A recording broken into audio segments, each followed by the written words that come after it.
Medical education commission MECबाट भर्खरै एउटा सूचना जारी भएको छ र उक्त सूचनामा भनिएको छ यो 2082 सालको लागि सी इक्जाममा सहभागी हुन गइरहेका सम्पूर्ण विद्यार्थीहरूले इक्जाम सेन्टरमा जाँदाखेरि कलर प्रिन्ट गरेको एडमिट कार्डको साथमा नागरिकता वा राष्ट्रिय परिचय पत्र लिएर जानुपर्छ।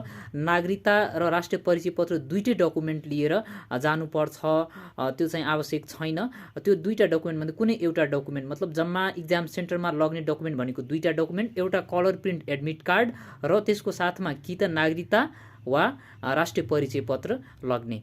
बाँकी अरू केही अपडेटहरू आयो भने म यहाँहरूलाई जानकारी गराउने छु। बाँकी अपडेटहरूको लागि हाम्रो प्रवीण क्लासेसको युट्युब, फेसबुक र टिकटकमा जोडिनु होला। धन्यवाद।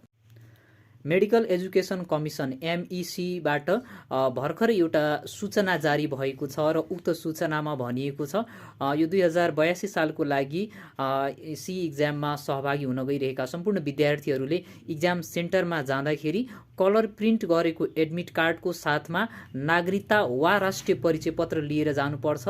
नागरिकता र राष्ट्रिय परिचय पत्र दुईटै डकुमेन्ट लिएर जानुपर्छ, त्यो चाहिँ आवश्यक छैन। त्यो दुईटा डकुमेन्टमध्ये कुनै एउटा डकुमेन्ट मतलब जम्मा इक्जाम सेन्टरमा लग्ने डकुमेन्ट भनेको दुईटा डकुमेन्ट, एउटा कलर प्रिन्ट एडमिट कार्ड र त्यसको साथमा कि त नागरिकता वा राष्ट्रिय परिचय पत्र लग्ने।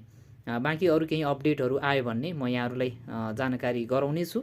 बाँकी अपडेटहरूको लागि हाम्रो प्रवीण क्लासेसको युट्युब, फेसबुक र टिकटकमा जोडिनु होला। धन्यवाद।